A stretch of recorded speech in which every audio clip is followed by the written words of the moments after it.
Nadia de Bénédicte, bonjour. Vous êtes responsable de la gestion obligataire au sein de Dublis Transatlantique Gestion. Comment appréhender la situation en Chine? Aujourd'hui, l'on ne peut que se sentir perplexe et inquiet par les derniers développements en Chine. Et il semble indispensable pour essayer d'y voir clair, d'en appeler à ceux qui connaissent intimement ce pays ainsi que ses rouages. Et c'est notamment le cas de Claude Martin, nommé dès 1964 à Pékin et devenu après le massacre de Tiananmen en juin 1989 l'ambassadeur de France en Chine et qui a commis un pavé quelque peu intimidant de plus de 900 pages, mais ô combien instructif, sur les grands dessins chinois. La diplomatie n'est pas un dîner de gala, qui fait référence à la citation de Mao de 1966 « La révolution n'est pas un dîner de gala ». Elle souligne la violence de la révolution. Ce livre d'envergure s'inscrit dans une perspective de temps long, tout comme la gestion de Dublis Transatlantique Gestion.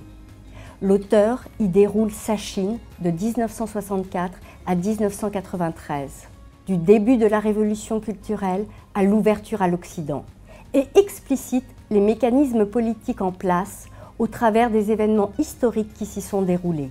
Il montre comment les périodes de plus grande liberté ont été immanquablement suivies par une reprise en main musclée du Parti communiste, comme un mouvement de balancier.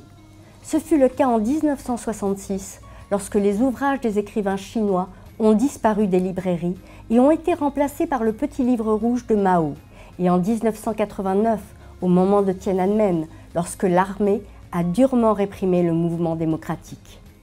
Quel parallèle pouvez-vous nous faire entre hier et aujourd'hui? L'on ressent de nouveau une crispation du pouvoir en Chine, notamment depuis la pandémie de Covid. L'autoritarisme du parti État semble s'être renforcé avec la marginalisation des libéraux et des néo-confucéens, au profit des néo-maoïstes qui appellent à un renforcement de l'État centralisé. Comment décrypter les derniers événements?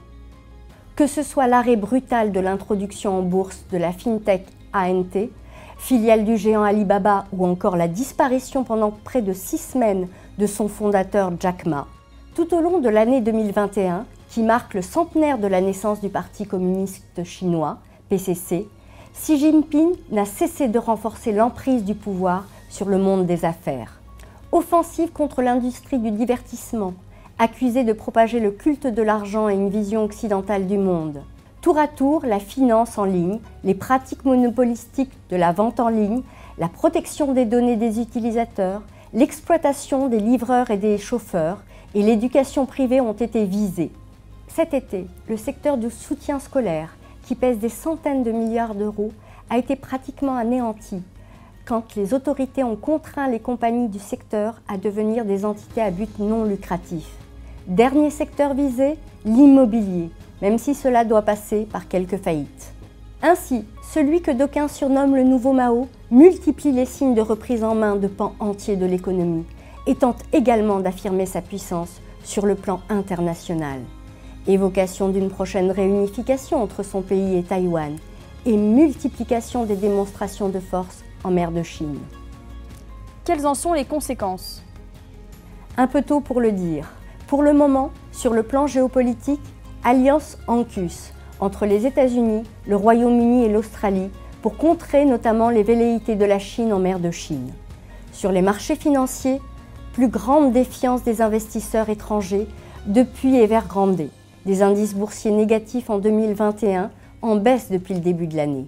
Mais comme disait Churchill, mieux vaut prendre le changement par la main avant qu'il ne vous prenne à la gorge. À très bientôt pour un nouveau point Horizon Marché.